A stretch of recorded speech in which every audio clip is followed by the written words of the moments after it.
As a sworn police officer, there are many instances on and off duty in which they are required to use force in order to keep themselves and or others safe.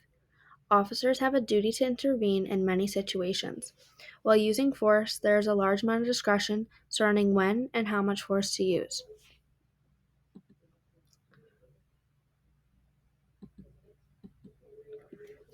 The force continuum offers a set of guidelines for officers to follow. They should only use the level of force needed. Officers need to use more force than the suspect without using excessive force. They base the amount of force used on after evaluating the situation. The first level in the force continuum is officer presence. Within this level, no force is used. The presence of law enforcement officers helps to stop and deter many crimes. The next step is verbalization. The only force used in this step is verbal, not physical. Officers maintain calm and non-threatening tone while issuing verbal commands. Within this level, officers may increase their volume, but they do not use physical force. The next level is empty hand control. Within this level, officers start with grabbing and attempting to restrain individuals.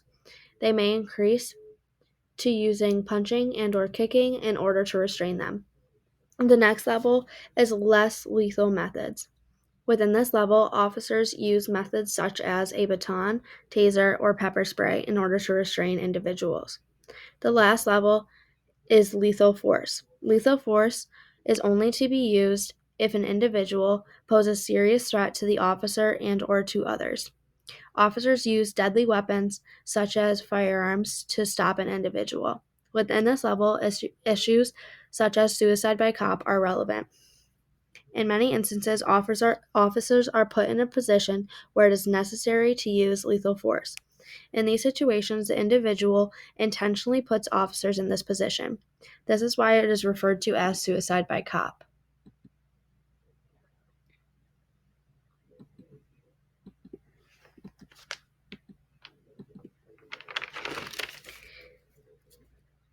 The Supreme Court case Tennessee v. Garner changed the use of deadly physical force in the United States. In 1985, Supreme Court case Tennessee v. Garner, a police officer shot and killed 15-year-old Garner while he was fleeing from a scene where he stole $10 and a ring.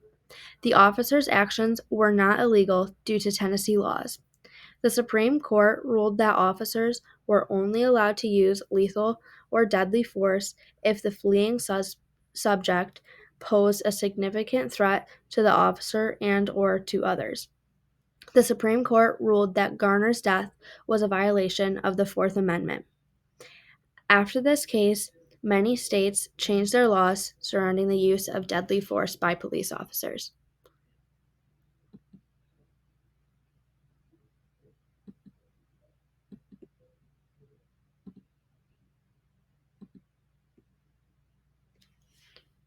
There's major differences between the terms excessive force and excessive use of force. Excessive force is using force beyond what is reasonably believed necessary to get an individual to comply, meaning that officers do not follow the force continuum. Excessive use of force means that force is lawfully used in too many separate incidents, meaning that the officer is using force too frequently.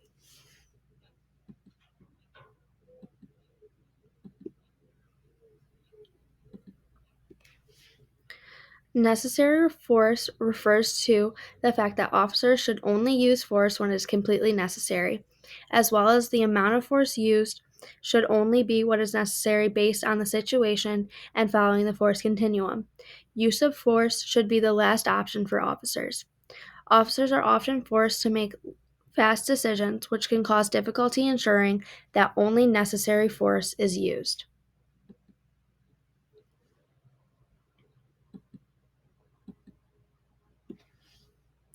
In recent years, the media has brought to light many instances of police using excessive force. In these situations, officers are going beyond the necessary amount of force for situations, as well as not following the force continuum. Many things can be done to help stop police excessive force.